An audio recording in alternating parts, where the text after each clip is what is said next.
Hi everyone, हमारे इस channel the competitive पे आप सबका फिर से स्वागत है। तो आज के वीडियो में हम पढ़ेंगे पास्ट कंटिन्यूअस टेंस के बारे में।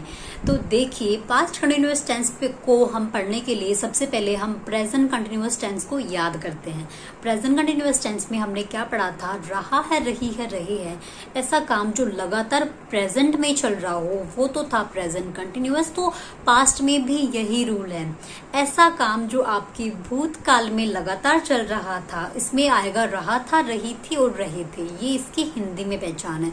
तो वो सारे एक्शंस होंगे पास्ट कंटिन्यूअस टेंस के। जैसे मैं गाना गा रहा था, मम्मी खाना बना रही थी और बच्चे खाना खा रहे थे। तो ये सारे जितने भी सेंटेंसेस हैं ये हैं पास्ट कंटिन्यूअस टेंस की। ठीक है, बहुत इजी टेंस है। अब आपको मैं बताती हूँ कि आपको इंग्लिश में इसको कैसे ट्रांसलेट करना है।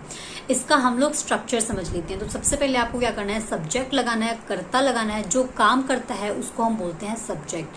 फिर आपको यहाँ पे वॉज और वर लगाना है। वॉज का मतलब होता है था एंड वर का मतलब होता है थे। तो वॉज मतलब होता है था। जब हम सिंगुलर, हमारे पास कोई एक इंसान हो, उसके लिए हम यूज करेंगे वॉज। एंड जब हमारे पास बहुत सारे इंसान हो तो उनके लिए हम यूज करेंगे वर। जैसे दे वर, वी वर। तो दे मतलब वे सब लोग, वी मतलब हम लोग। तो वी दे जितने भी ये हमारे पास प्लूरल सब्जेक्ट्स हैं, आई यू वी दे, इनके साथ हम यूज करेंगे वर। एंड हम लोग वॉज किसके साथ यूज करेंगे? शी, ही, इट या फिर कोई किसी नाम के साथ में। ठीक है, फिर हमें सिंपली क्या करना है? वर्ब की फर्स्ट फॉर्म के साथ आईएनजी लगा देना है। जब भी आपके पास काम कंटिन्यूअसली चल रहा हो तो हम क्या करेंगे? आईएनजी वाली वर्ब ही हम यूज करेंगे।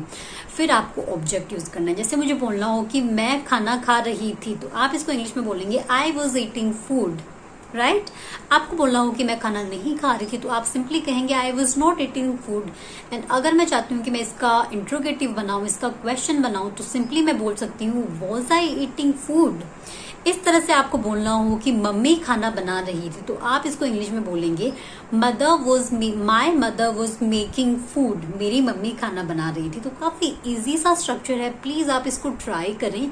जितने भी आप एक्शंस खुद के आसपास देखते हैं घर में, बाहर, तो उन एक्शंस को डिस्क्राइब करें। जैसे कल मैं मेले में गया था, तो मेले में वो लड़की ये खा रही थी, वो झूल रही थी। तो ये सारे एक्शंस हम इस तरह से डिस्क्राइब कर सकते हैं। ठीक है, तो अब यहाँ पे आपको मैंने समझा दिया है, स्ट्रक्चर वगैरह समझा दिया। बिल्कुल इजी टेंस है, बिल्कुल भी कंफ्यूज होने की जरूरत नहीं है। अगर आपको एक टेंस जो स्टार्टिंग के 4 टेंसेस समझ में आ चुके थे, तो आप जो आगे वाले टेंसेस है उनको रिलेट करके पढ़ सकते हैं। काफी इजी ये टेंस है। अब आपको मैं यहाँ पे कुछ सेंटेंसेस बताने जा रही हूँ जो आपको इंग्लिश में ट्रांसलेट करने हैं। राम खाना खा रहा था और सीता नाच रही थी। फर्स्ट सेंटेंस आपका ये है। सेकंड सेंटेंस आपका ये है कि मैं खाना बना रही थी और मम्मी आराम कर रही थी। एंड जो हमारा थर्ड सेंटेंस है वो ये है कि पापा कल गांव जा रहे थे। फोर्थ सेंटेंस हमारा ये है कि वह कल स्कूल जा रहा था। ठीक है, एंड फिफ्थ सेंटेंस ये है कि कल टीचर उसकी पिटाई कर रहे थे। तो ये सारे सेंटेंसेस हैं। इसमें रहा था, रही थी, रहे थे आए हैं। तो ये सारे सेंटेंसेस हैं पास्ट कंटिन्यूअस के। तो हमें क्या करना है? इनको अब हमें इंग्लिश में ट्रांसलेट करना है। सो आई होप आपको आज का लेसन समझ में आ गया हो। अगर आपको कुछ डाउट्स वगैरह हो तो आप कॉमेंट सेक्शन में मुझे पूछ सकते हैं। Thank you so much for watching.